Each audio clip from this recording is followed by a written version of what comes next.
para mañana antes del cafecito, vamos a nuestro compañero Jacobo. Va a hablarnos un poquito, va a hacer una introducción a la ayahuasca, su uso tradicional y contemporáneo, y va a hablarnos un poco de la historia de la plataforma. Pero como secretario de la plataforma, un turno de palabra, querido amigo. Muy bien, muchas gracias. Muchas gracias, buenos días. Muchas gracias en primer lugar a quienes habéis venido de lejos, ¿no?, para estar en estas jornadas, que son las primeras, no creo que sean las últimas. Y yo creo que siempre que se inaugura algo, que se hace algo por primera vez, siempre tiene un punto especial, que no se vuelve a repetir. Entonces, creo que vamos a estar muy en familia, muy a gusto. Creo que van a salir cosas muy especiales. Luego, a lo mejor, en futuras ediciones, lo que hemos hecho en esta ocasión igual se estandariza algo, pero bueno, las primeras ocasiones son siempre especiales. El propósito mío de mi exposición es tratar de hacer una introducción de carácter general de las prácticas chamánicas del Alto Amazonas y luego hacer una referencia a la plataforma, porque la plataforma tiene una conexión muy directa con la selva. Y también mi intervención va en el sentido de tratar de destacar la importancia de ir creando cultura ayahuasquera. Sí.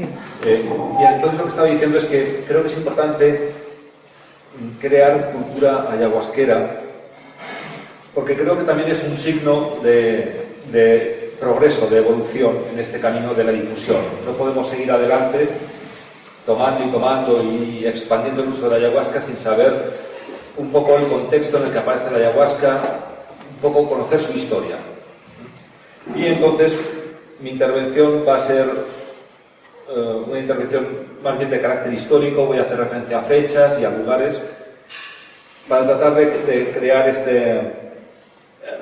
un poco como de conocimiento de base, ¿no? Y saber de dónde venimos, reconocer el origen de cosas que hacemos a día, de forma cotidiana, cuando nos reunimos y cuando tomamos planta y se da planta, y un poco pues eso, entender mejor la identidad que subyace todo esto.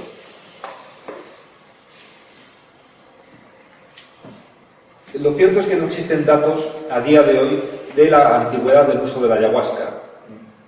No tenemos evidencias arqueológicas que digan aquí hay un yacimiento con unos restos de una vasija y hemos detectado que dentro contiene los principios activos de la ayahuasca y esto tiene una antigüedad de 4.000 años. Esto no existe, sobre todo porque el medio ambiente en el Amazonas es un medio ambiente muy agresivo que no permite la conservación de este tipo de evidencias de carácter arqueológico. Pero creo que sí que podemos deducir, o más bien inducir, la antigüedad de la ayahuasca de otros datos, ¿no? Por un lado, lo que es la amplia generalidad del uso de sustancias psicoactivas en todo el continente americano y también su antigüedad. Precisamente en este mapa vemos la distribución de distintas especies botánicas que se emplean con fines ceremoniales y vemos que ocupa prácticamente todo el continente americano. Y, como digo, no solo es la extensión del uso de distintas sustancias, no solo de la ayahuasca, sino del peyote, del San Pedro, los honguitos, etcétera, etcétera, sino además la antigüedad que se ha encontrado en algunos yacimientos, por ejemplo, de las regiones andinas, que por su carácter árido sí que ha permitido la conservación de restos que han permitido luego datar las fechas de estos objetos. Este uso generalizado es lo que permitió a un antropólogo norteamericano llamado Weston La Barre de hablar de un complejo narcótico del Nuevo Mundo, precisamente por la extensión y la variedad de uso de sustancias y de ceremonias. Y luego también hay otros arqueólogos, en este caso, como Llagostera y otros autores, que, ciñéndose ya a lo que es el ámbito andino y viendo también la extensión del uso de sustancias psicoactivas, le han puesto el nombre de complejo psicotrópico andino. ¿Y dónde queda el Amazonas en todo esto? Bien, hoy en día ya sabemos que el Amazonas nunca fue una región deshabitada. Antes había la idea de que por las condiciones medioambientales del Amazonas, aquello, digamos, la vida humana podía ser muy difícil. Hoy en día se sabe que la Amazonas desde muy temprano fue habitada, eso sí, con una densidad baja, pero hay muestras del impacto humano en el Amazonas desde hace muchos miles de años. Y luego, además, no solo esto, sino que existían unas vastas y extensas redes de comunicación dentro del Amazonas y del Amazonas y de las tierras bajas con las tierras altas andinas. Es decir, el Amazonas estuvo siempre poblada y se mantuvo redes de comunicación muy activas desde hace mucho tiempo. Estos son dos datos que es importante reseñar. Volviendo un poco al tema de la antigüedad del uso de sustancias psicoactivas, por lo general, hoy en día se contraponen dos discursos. El discurso que dice que la ayahuasca es de un uso ancestral, de un uso milenario, y por otro lado hay quienes dicen que el uso de la ayahuasca no se remonta a más de 300 años de antigüedad. Esto es un poco, ahora las líneas, digamos, más académicas dicen que el uso de la ayahuasca, tal como lo conocemos hoy en día, no tiene más de esos 300 años. Yo voy a tratar de ahondar un poco en estos dos aspectos de la antigüedad y de la extensión del uso de este tipo de sustancias para tratar de sostener la idea de que efectivamente el uso de la ayahuasca puede ser considerado como ancestral y milenario, aunque no tengamos datos arqueológicos. Por un lado, voy a dar una fecha, como digo, voy a dar unas cuantas fechas importantes para tener en la cabeza. Hay una teoría que dice que el continente americano fue poblado hace 15.000 años. Hay otras teorías que dicen que el poblamiento es muy anterior, pero también hay algunas teorías que dicen que no tiene más de 15.000 años. Bien, las evidencias arqueológicas más antiguas que se conservan de sustancias psicoactivas se han encontrado en yacimientos que tienen 9.500 años de antigüedad.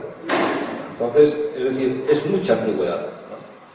Para haber encontrado semillas en yacimientos que contenían en concreto armina.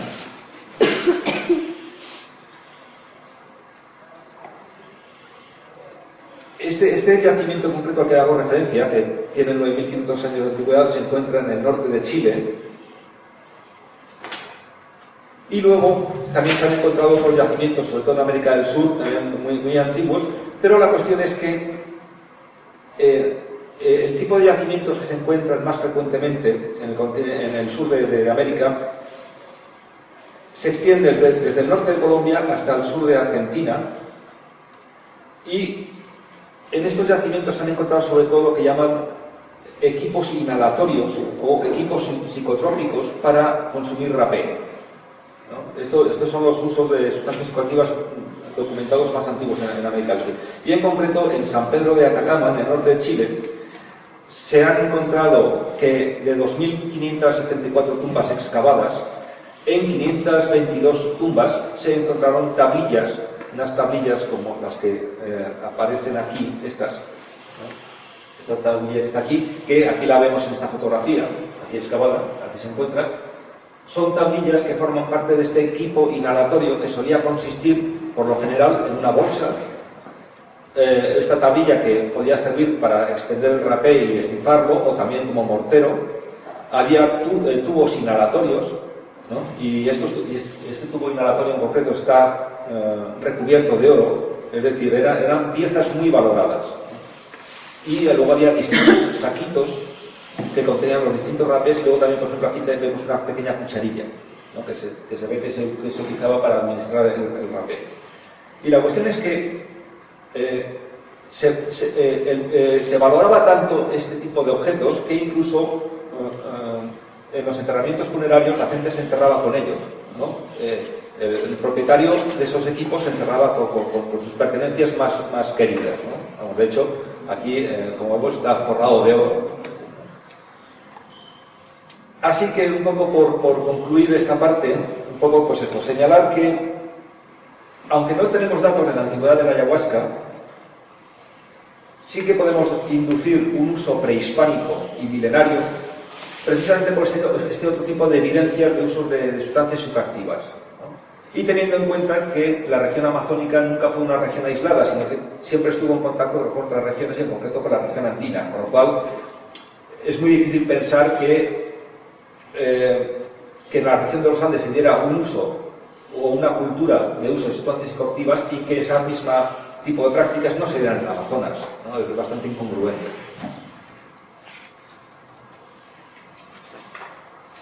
¿Cuáles son los primeros testimonios acerca de la ayahuasca? Bueno, pues también un poco remontándose y haciendo algo de historia, nos encontramos que ya en el segundo viaje que hace Colón a la Española, a lo que hoy es Santo Domingo y Haití, en el segundo viaje suyo, en 1493, viaja un fraile catalán que escribe el primer libro en lengua europea en América. Y en ese primer libro ya hay testimonios de un uso generalizado de rapés y de técnicas puramente chamánicas, como pueden ser las purgas o las chupadas.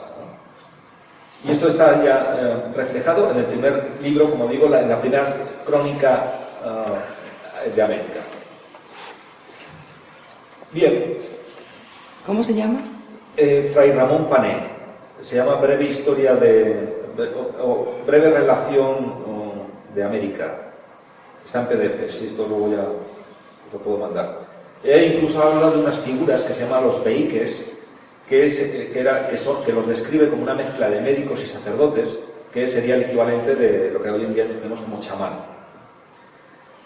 Bueno, Colón desembarca en las Antillas en 1493 y tenemos que Orellana, desde Quito, desde la zona de Quito, de hoy en día de Ecuador, desde Quito, accede a la cuenca alta del Amazonas, desciende por el río Napo, desemboca en el Amazonas y llega hasta el Atlántico, y esto ocurre en 1540, es decir, transcurren solo 50 años desde que Colón llega a las Antillas hasta que, digamos, se descubre, entre comillas, el Amazonas.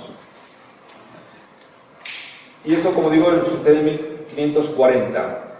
100 años después, en 1640, es cuando se asigna a la cuenca amazónica los primeros misioneros, ¿no?, para que evangelicen esa región. Y es asignado a los jesuitas. Entonces, la labor misionera empieza hacia 1640. Ellos penetran por el Napo, por el Marañón y llegan hasta Iquitos. Y a toda esa región la denominan Maynas, misiones de Maynas, que hoy en día ese nombre se mantiene porque donde está Iquitos es la capital de la provincia de Maynas, ¿no?, que a su vez pertenece a la región de Loreto, ¿no? Entonces, y al poco de llegar los jesuitas a la cuenca alta del Amazonas, ya empiezan a escribir informes donde ya empiezan a reflejarse este tipo de prácticas chamánicas. Aunque no hablan de la ayahuasca, sí hablan de técnicas como el empleo de cantos, lo que hoy llamaríamos ícaros, las sopladas, hablan de chupadas y hablan muy generalmente del uso de floripondio, ¿no?, de lo que es la brugmansia, y del tabaco percibido por la nariz, ¿no? O sea, hecho como un té, como infusión y percibido por la nariz. Este tipo de prácticas ya son descritas por los primeros jesuitas que llegan a la región del Marañón. Pues bien, veamos otro salto de otros 100 años, ¿no? En 1540 Orellana recorre el Amazonas, en 1640 llegan los jesuitas por primera vez al Marañón. En 1740 es cuando tenemos el primer informe de misioneros jesuitas en las que ya se habla por primera vez de la ayahuasca. Es decir, los primeros testimonios de carácter histórico de uso de ayahuasca son de 1740, concretamente en 1731, ¿no?, por el padre Maroni, que habla del uso del floripondio y de la ayahuasca. Y todos los jesuitas, cuando tocan estos temas, también mencionan el uso de los piripiris, de la zarzaparrilla, de la guayusa, del tabaco, del uch rojo o ají y, bueno, los piripiris ya he comentado. y de técnicas como el canto, las sopladas, las chupadas y las chupadas o extracciones. Luego hay un informe de un jesuita de 1770 en la que él describe una ceremonia de ayahuasca que por el tipo de datos que da toda la impresión de que estuvo realmente presente en esa ceremonia. Es decir, que él no habla de oídas, porque cuando lees la descripción de ceremonias por parte o este tipo de prácticas por parte de jesuitas, pues te puedes dar cuenta de cuando se escribe de oídas o cuando realmente alguien ha visto cosas porque relata detalles curiosos, ¿no?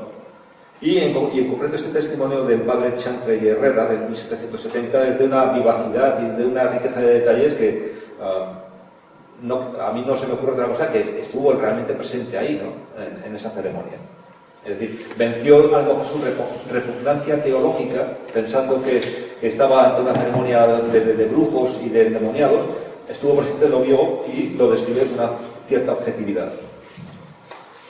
Bueno, concluyendo también un poco esta parte, solo destacar la similitud que existe entre las prácticas descritas en el siglo XVIII y las que hoy en día podemos observar, tanto en España como en Perú. Por ejemplo, ayer estábamos con los rapés de tabaco, pues los rapés de tabaco ya hemos visto que se usaban desde muy antiguo en los Andes. Puede parecer algo así como novedoso, un poco a la moda, pero realmente no somos más que transmisores de una tradición.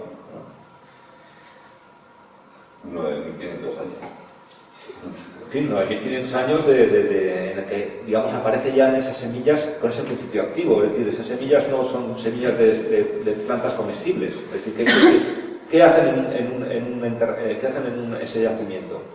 Pues la única explicación que se le da es por el principio, por su alcaloide, ¿no? Que se encuentra esta semilla. Bueno, este es un poco lo que os he contado, era más bien un poco datos de carácter histórico. Hoy en día, ¿cuál es la situación? ¿Cuál es el panorama de las prácticas chamánicas del Alto Amazonas contemporáneas? En este mapa es bastante curioso, me resulta bastante interesante, porque es un mapa elaborado con datos de alrededor de 1930.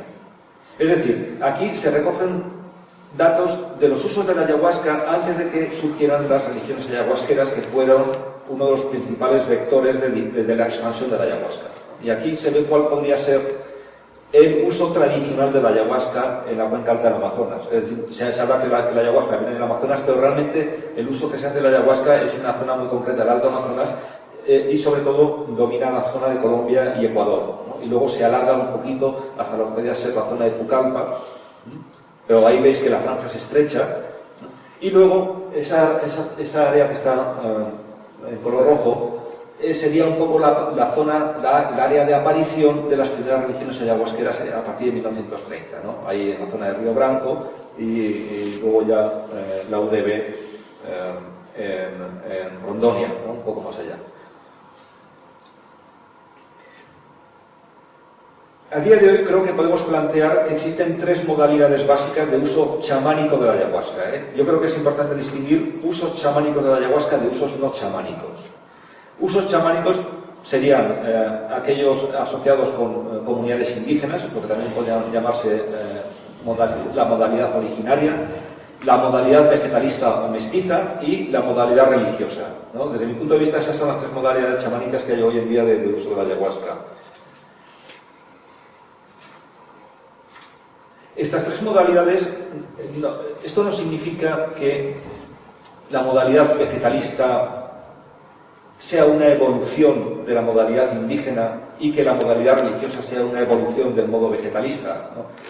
Todas estas modalidades nacen de ese tronco común indígena, pero cada modalidad tiene una caracterización especial, ¿no? Que digamos que las convierten no en una en evolución de la otra, sino que son realmente como tres expresiones originales del uso de la ayahuasca y de las energías asociadas al uso de la ayahuasca.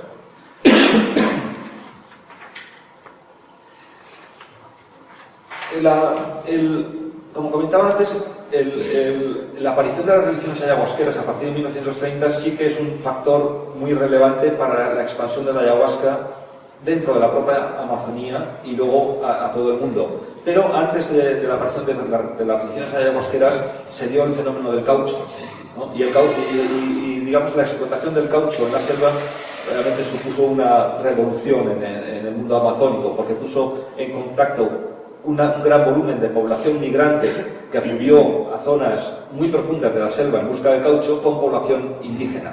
Y ahí es donde se inició un primer contacto y un intercambio de prácticas y de conocimiento, ¿no?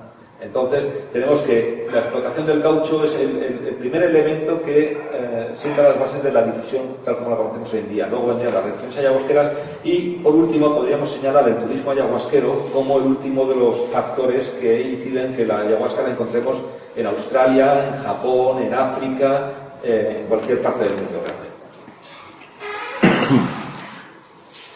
¿Cómo podemos caracterizar, cómo podemos describir cada una de las modalidades? Yo entiendo que el modelo originario o el modelo indígena se puede caracterizar por un lado porque la figura del chamán, la figura del que dirige la ceremonia, tiene un carácter central en la preservación de la cultura de la comunidad o del grupo. Esto es un elemento importante para distinguir lo que podría ser una práctica chamánica indígena, con la ayahuasca, respecto, por ejemplo, al modo vegetalista o religioso. Es decir, el chamán se considera que es la persona que accede al mundo espiritual, accede a un volumen de información que él se encarga de domesticar de alguna forma, es decir, domesticar en el sentido un poco de poner en palabras, de traducir en normas sociales, ¿no? Y adaptarla a la cultura de su comunidad, ¿no? Y es el traductor de lo que es la experiencia para el mundo espiritual y convertido en la base de la estructura social de esa comunidad. Es decir, en el modelo originario, el uso de la ayahuasca es el fundamento y la base de su vida, y lo que da sentido a la solidaridad grupal. Por ejemplo, aquí abajo a la derecha tenéis una foto que hice en Ecuador, que está de espaldas es el padre de Ricardo, ¿no? Es Carlos Aguanans, y entonces esto es una ceremonia en la Temama. Esta foto está tomada justo era carnaval. Entonces, todos los niños estaban de vacaciones. Entonces, ¿qué es lo que aprovecha el abuelo? El abuelo aprovecha para reunir a todos sus nietos, ¿no? Y los tiene 4 días tomando infusión de liana, nada más, ¿no? Tomando natén. Y como veis, ahí yo estaba sentado al lado de estos niños, algunos los pies les colgaban, no les llegaban ni al suelo, ¿no? Y el abuelo les hacía a todos tomar durante 4 días natén. Y todos nos poníamos ahí a vomitar. Y para animar a sus nietos a que tomaran y tomaran, porque aquí de lo que se trata es de tomar todo lo que uno pueda, y vomitar y limpiarse, les decía, tenéis que tomar para ser buenos estudiantes, ¿no? Para no ser perezosos, para sacar buenas notas, para ser buenas personas, para ser personas responsables, ¿no? Entonces estaban ahí los niños bebiendo y vomitando, y al mismo tiempo el abuelo inculcándole una serie de valores de cuál era el sentido de esa práctica que ellos estaban desarrollando. Este es un poco el carácter indígena originario que yo entiendo que es específico de este tipo de modalidad, ¿no? Y ahí tomaban todos, hasta los bebés que no podían tomar por la boca, le introducían el natén a través del ano con una pajita, ¿no? Con un tallo de un vegetal, que cortas ese tallo y es hueco por el centro, y entonces la abuela cogía a los bebés, le introducía el tallito por el ano, ¿no? Y bebía natén y se lo introducía por el recto directamente, ¿no? Y los perros también tomaban natén, ahí todos tomaban. Con esto trato un poco de explicar lo que es el sentido de este tipo de prácticas en comunidades indígenas. ¿Cuál es el carácter, digamos, específico de la modalidad vegetalista o mestiza? Por un lado, me quería explicar que la modalidad vegetalista, por lo general, se asocia siempre a Perú, pero yo creo que también es importante resaltar que cuando se desarrolla el boom del caucho, a partir de 1850, se desarrolla esta práctica vegetalista en Brasil y en Perú. En Perú son denominados vegetalistas y en Brasil lo podemos llamar lo que es la payelanza, ¿no? La payelanza cabocla. que consiste en una mezcla de prácticas de influencia católica e influencia indígena. La cuestión es que en Brasil el vegetalismo es influido además también por toda una tradición africana y por también una corriente importante de esoterismo europeo. Y esos cuatro elementos acaban conformando un poco lo que es la modalidad religiosa ayahuasca. Como digo, sería una mezcla de catolicismo, de prácticas indígenas, de prácticas africanas y de esoterismo de tipo kardecista, ¿no?, de Allan Kardec. Un poco todo esto es lo que constituye, yo creo, la modalidad religiosa. En el vegetalismo, en el modelo vegetalista o mestizo, se incide en que lo que podemos llamar con carácter general el chamán no es necesariamente un especialista en plantas, no es un hierbatero, no es alguien que no es un fitoterapeuta, no. Es decir, no es un experto en plantas, sino que se considera que el conocimiento que tiene el chamán procede de las plantas. Este es un matiz importante. No es conocimiento de plantas, sino que el conocimiento viene de las plantas. Entonces es por lo que Luis Eduardo Luna desarrolla esta noción de plantas maestras, precisamente un poco para reflejar este sentido de que en el vegetalismo el conocimiento que rodea a las prácticas, digamos, en cierto modo emana de la propia experiencia con las plantas, ¿no? Las plantas son las que te enseñan cómo trabajar con ellas mismas, ¿no? Y respecto al modelo indígena, podemos considerar que el modelo vegetalista es una especie de especialización que se centra en temas de salud y de sanación, ¿no? Mientras que el modelo indígena lo que pretenden es cohesionar al grupo. En la modalidad vegetalista serían prácticas más bien orientadas a la sanación, a la curación. Luego ya nos encontraríamos el modelo religioso, que, como veis, aparece en los años 30 en la región aquí en Río Branco, por aquí cerca, y luego a partir de los años 60 en Portobello, ¿no?, la UDB, que son las dos religiones ayahuasqueras más numerosas. Veis, aquí el vegetalismo estaría concentrado en la zona de Iquitos y Pucallpa. Y aquí en esta región es donde nace la modalidad religiosa. Este tipo de modalidad es descrita por varios autores como un chamanismo colectivo o un culto chamánico. Mientras digamos que en las modalidades indígenas y vegetalistas puede haber una relación más interpersonal, más de tú a tú entre el chamán y el paciente, en la modalidad religiosa se trata tiene la peculiaridad de ser una experiencia colectiva. Yo creo que es un elemento distintivo de esta modalidad que marca muchas diferencias luego. Y las dos religiones más extendidas, como digo, es el Santo Daime y la UDB. El Santo Daime es fundado por el Mestre Irineo, que es este negro que está en el centro altísimo, que es un migrante que acude a la selva. Él era de la zona de Marañón, del estado de Marañón, me parece, y acude a la selva como cauchero. Y ya ahí como cauchero entra en contacto, en fin, bueno, no me voy a extender, entra en contacto con vegetalistas y ya, bueno, pues ahí hay una serie de influencias que desarrolla ese tipo de prácticas. Luego, el Santo Daime tiene como varias líneas, se desarrolla en varias líneas, o más bien el Alto Santo, el Santo Daime, luego el Cefluris. Cefluris arranca del Padrino Sebastião, que es la persona que está en el centro. Y hoy en día quien comanda la iglesia de Cefluris en Mapiá es su segundo hijo, ¿no? Me parece, ¿no? El padrino Alfredo. Sí. Bueno, y aquí en esta foto vemos a dos personas que luego tienen bastante importancia en lo que es la difusión de la ayahuasca en España, ¿no? En concreto, a mano derecha tenemos a Dacio Mingrone, que es un brasileño que llega a la colonia 5000 a finales de los años 70, y su amigo Tulio. Y luego ellos, en concreto Dacio, luego viene a España y trae ayahuasca, y es algo que comentaré.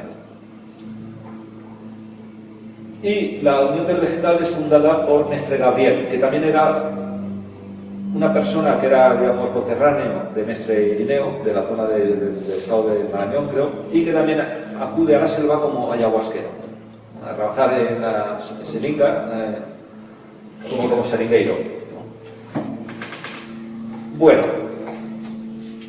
vamos a pasar ya a España, ¿no? Esto sería un poco la caracterización de las tres modalidades que existen. Estas tres modalidades las podemos encontrar en España.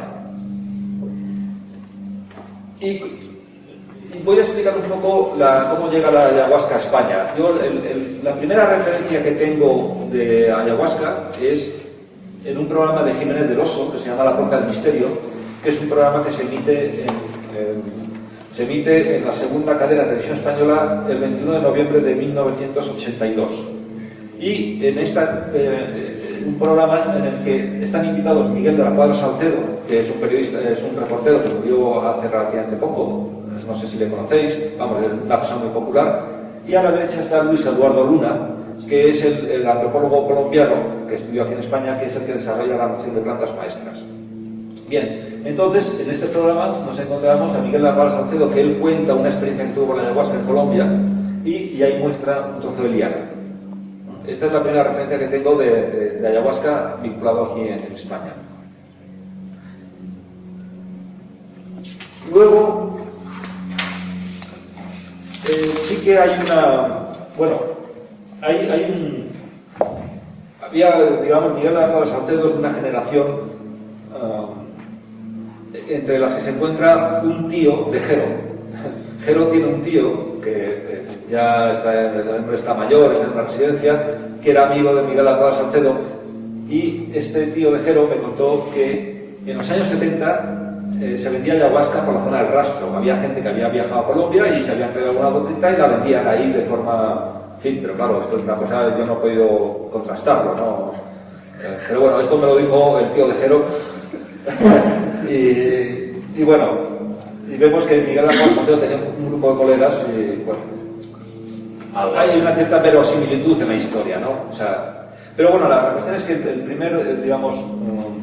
primera vez que llega de forma fehaciente la ayahuasca a España es a través del hermano de Juan, ¿no? A través de Paco, que en 1985 pues, se trae unas botellitas de la colonia 5000 y empieza a organizar una serie de ceremonias básicamente pues, con familiares y algunos amigos. Pero son, es una primera aproximación a la ayahuasca tanto anecdótica, ¿no? Sin mucha continuidad en ese momento. La cuestión es que el programa ese del misterio, ¿de qué pensáis? Del 82. Naranjito. El año de Naranjito. Pues yo creo que sí. ¿Quieres que pase tú también? Bien, vamos a ver. La cuestión es que... Negociación. Aquí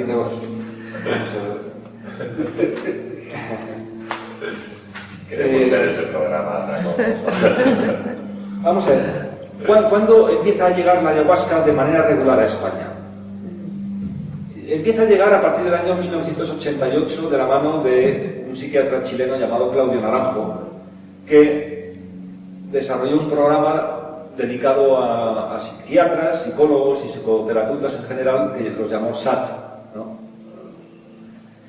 Y la cuestión es que un psicólogo español, ¿no? Que conoce Raquel, trabajaste con él, ¿no? Me parece. Claro, fue mi jefe, mi maestro. Fue su jefe, su maestro. Pues lo que hizo fue construir este edificio en la zona de Mojácar, un sitio al que se le llamó Babia, ¿no? Y aquí es donde se desarrollaban los primeros SAT de Claudio Naranjo, y aquí es donde llega por primera vez la ayahuasca en el año 88, de la mano de algunos dainistas, entre los que formaban parte de una pequeña comitiva, entre los que se encontraba Dacio Migrone también, ¿no?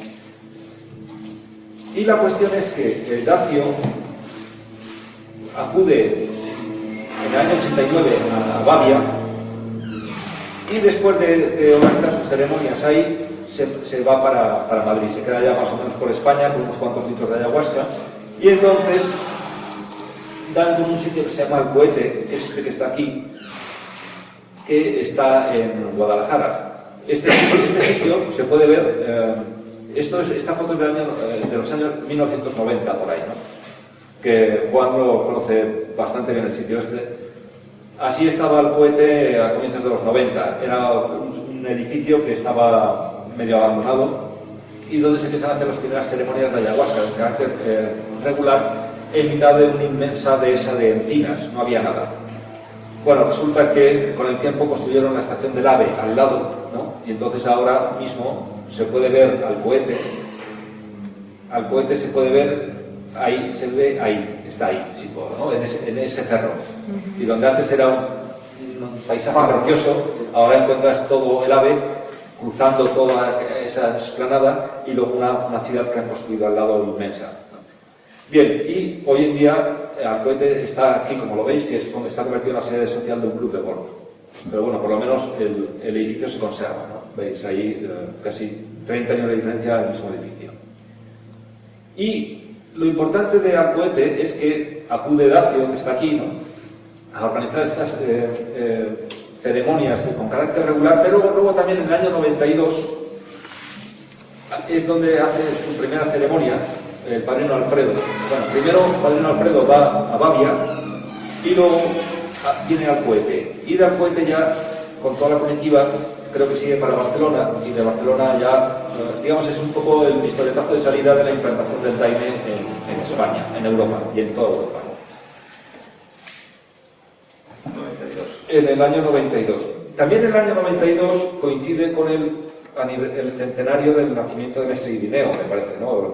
Es el nacimiento, el centenario del nacimiento. Y entonces, un grupo de personas que había tomado con Claudio Naranjo en Bavia, ayahuasca, se van a Brasil con motivo del centenario de Mestre Irineo, y preguntando por ahí por herbolario si conocían la ayahuasca, resulta que el propietario del herbolario ese era una persona de la UDB.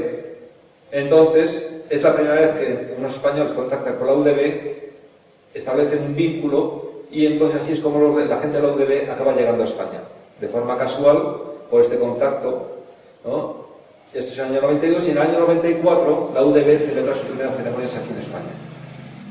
Esto es un poco una cuestión un poco anecdótico histórico, ¿no?, de cómo llega la UDB a España. Bien,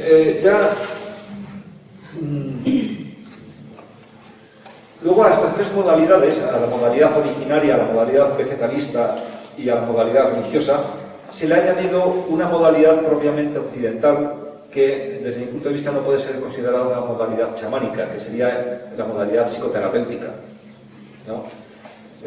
Hay un conjunto variado de psicólogos, psiquiatras y psicoterapeutas que dan ayahuasca, pero desde mi punto de vista dan una ayahuasca desde un mundo que no es espiritual, es un mundo que hace referencia a otro ámbito de cosas, ¿no?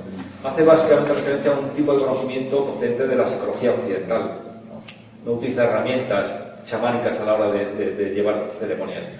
Y el sentido que dirige la ceremonia es básicamente un sentido de acompañamiento del resto de los participantes, pero no interactúa con el mundo espiritual para hacer sanaciones, ni limpiezas, ni nada de esto, ¿no? Es un poco este inciso para ya completar lo que es el panorama de modalidades de uso de ayahuasca aquí en España, ¿no? 3 modalidades chamánicas y una no chamánica. Yo creo que con eso se completa bastante el panorama de lo que hay aquí a día de hoy. Bueno, ya voy a entrar entonces en lo que es la plataforma, ¿no?, la aparición de la plataforma en todo este panorama. La plataforma, sabéis que se crea en el año 2009, no es que se cree, pero digamos, se empieza a ver las primeras reuniones en el año 2009 cuando se produce la detención de Alberto Varela. Entonces, esto causa tanto revuelo que un conjunto de personas que se conocían entre sí, pero que no tenían mayor vínculo, ¿no?, salvo el del conocimiento, cierta amistad, se reúnen un poco para ver qué se podría hacer con esto, ¿no?, porque la noticia del telediario realmente era pavorosa, por tal como describía la detención y, sobre todo, los efectos de la ayahuasca, porque se decía en el telediario que incluso la ayahuasca podía llegar a provocar la muerte, ¿no? Entonces, bueno, más que lo que hacía Varela, lo que preocupó fue la desinformación que se daba acerca de la propia planta. Y en la reunión, en febrero de 2009, es decir, 2 meses después de la primera reunión, con motivo de la noticia del telediario, nos empezamos a reunir y en la tercera reunión es cuando se empieza a trabajar en el código ético, que os hemos repartido ahí en los dosieres estos. Y al principio, pues bueno, en la redacción del código ético participan muchas personas, incluso participa gente de la UDB a título personal. Aquí tenemos a Diego de las Casas, ¿no? El abogado de la plataforma, que vendrá el viernes. A ver si... Bien. Aquí está Diego, aquí está Ricardo Albanans, aquí está Ribeiro, Fernando Ribeiro, Luis, de la UDB, Juan Carlos, Raquel está aquí que no se la ve, yo creo que este es Adolf, me parece,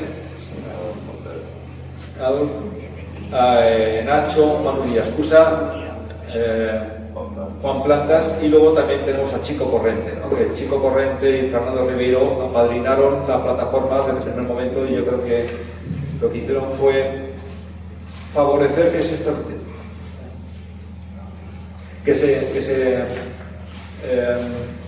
se estableciera una especie como de vínculo, entiendo yo, entre la plataforma y el astral, ¿no? Un vínculo espiritual, que yo creo que es uno de los aspectos que distingue la plataforma de otro tipo de ONGs, ¿no? Por ejemplo, ICERS. Yo entiendo que la plataforma tiene un trabajo en una dimensión espiritual que no tienen otras organizaciones. Al principio se pensaba que el código ético se iba a redactar de una reunión para otra, que iba a ser algo inmediato, pero resulta que se empiezan a leer los textos, se parte de un texto básico del código deontológico de los psicólogos y se ve que no se podía transponer ese código directamente al mundo ayahuasquero por muchos motivos. Entonces, tantos que lo que se llevan son casi 9 reuniones y casi 9 meses de trabajo. Y se aprueba en noviembre de 2009 el código ético. Y una vez aprobado el código ético es cuando empezamos a trabajar en los estatutos de la plataforma. Es decir, la plataforma solo se crea cuando ya se desarrolla y se aprueba el código ético. Empezamos a trabajar en los estatutos, que también se llevan cerca de 9 meses de trabajo, y cuando vamos a registrarlos preguntamos quién quiere formar parte de la plataforma. Y por distintos motivos, unos se suman y otros no. Y a día de hoy la plataforma está constituida por 11 personas que iréis viendo estos días por aquí, ¿no? Falta Josep, que no vendrá, y luego está, falta Manu, José, en fin, ya los iréis, a Diego, conociendo el resto. Y Ricardo Aguanans, que falleció, que también estuvo desde el principio en este proyecto.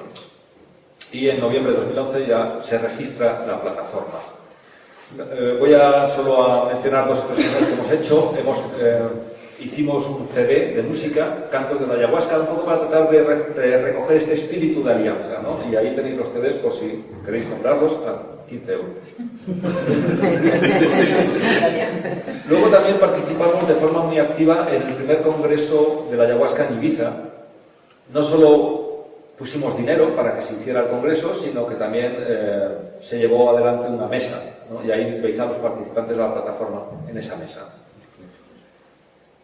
Y el 10 de mayo, en el Centro Asturiano, digamos, hicimos la primera presentación formal de la ayahuasca, de la plataforma.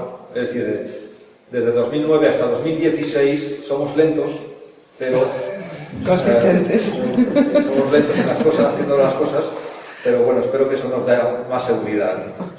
Pero bueno, ahí estamos todos. Bueno, falta el que hace la foto y luego también falta Jero, que llega un poquito más tarde. Y bueno, y ahora estamos aquí, en Jarandilla, como un paso más en este proceso, digamos, a lo mejor de apertura que hemos iniciado. Ya veremos en qué acaba la cosa. Tal vez un poco haciendo lo que decía Jero antes, de crear modelos, ¿no? Que lo que podemos hacer es constituirnos como modelo de un buen hacer, ¿no? Y bueno, y en eso estamos. En cualquier caso, el domingo, que será una jornada que será enteramente en la finca y donde ya un ambiente ya más relajado, ya más festivo, ya han acabado con los trabajos, pues ya tenemos ocasión de ver los resultados, de comentarlos y si digamos hay que afinar alguna cosa, un poco qué impresiones hemos. No, traigo un cafecito.